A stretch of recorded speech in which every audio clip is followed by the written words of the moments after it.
guys, welcome back. Today I'm going to show you how to do some DIY floral centerpieces.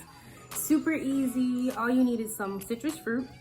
It could be lemons, limes, oranges, grapefruit, whatever you choose. I chose lemons and limes because I wanted to bring out the yellow and purple in my room, my living room. It's blue, so I think the yellow ties in perfectly.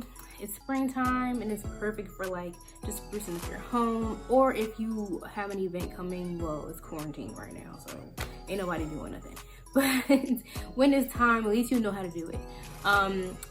If you hear talking in the background, that's my husband. He is on a conference call, so I'm trying to talk low myself.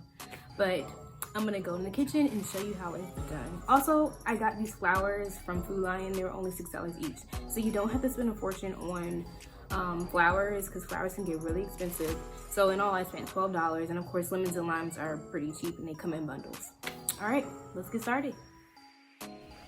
Okay, so first we're going to start with these flowers that I got from Food Lion, like I said, and I put them in really small vases, which I got from Dollar General for only like $3 each. You're going to have two larger vases. I also got those from Dollar General as well. They were all $4 each. And then I placed the smaller vase inside the larger vase.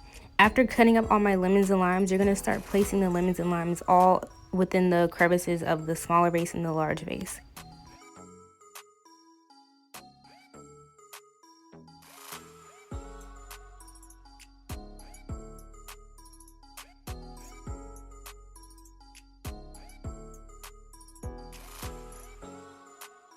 Okay, now that you're done filling in the lemons and limes, you're going to pour some water in the vase to give it more of a floating look.